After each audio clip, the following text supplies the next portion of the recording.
कक्षा 10 की विज्ञान की क्लास चल रही थी। बाहर हल्की धूप फैली हुई थी और खिड़की से नीला आसमान साफ दिखाई दे रहा था। तभी आसिया अचानक खड़ी हो गई। सर, आसमान नीला क्यों दिखता है? क्या सच में उसका रंग नीला है? सर मुस्कुराए। नहीं आसिया, आसमान का अपना कोई रंग नहीं होता।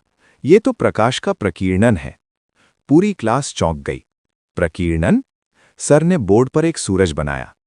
जब सूर्य का सफेद प्रकाश पृथ्वी के वायुमंडल में प्रवेश करता है तो वो हवा के अणुओं और धूल के कणों से टकराता है। इस टकराने और बिखरने की प्रक्रिया को ही प्रकाश का प्रकीर्णन कहते हैं। आसिया ने पूछा, यानी रोशनी रास्ते में बिखर जाती है? सर बोले, बिल्कुल।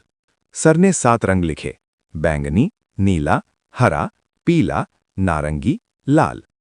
सूर्य का प्रकाश इन 7 रंगों से मिलकर बना होता है, लेकिन इनमें नीले रंग की तरंगदैर्घ्य सबसे कम होती है।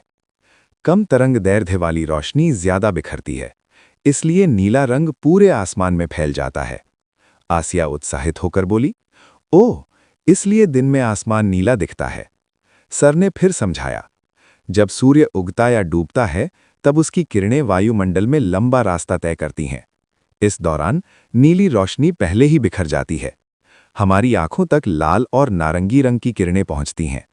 इसीलिए सूर्योदय और सूर्यास्त के समय आसमान लाल या नारंगी दिखाई देता है। पूरी क्लास अब मंत्रमुग्ध थी। वैज्ञानिक तथ्य।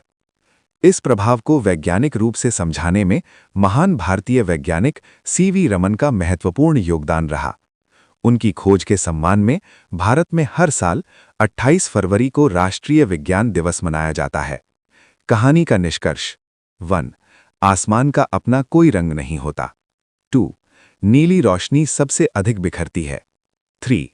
इसलिए दिन में आसमान नीला दिखता है। 4. सूर्योदय और सूर्यास्त में लाल रंग दिखाई देता है। क्लास खत्म हुई, लेकिन आसिया की जिज्ञासा और भी बढ़ गई। वो मुस्कुराते हुए बोली, अब जब भी मैं आसमान देखूंगी मुझे विज्ञान का जादू याद आएगा। रेनबो स्पेलाइट।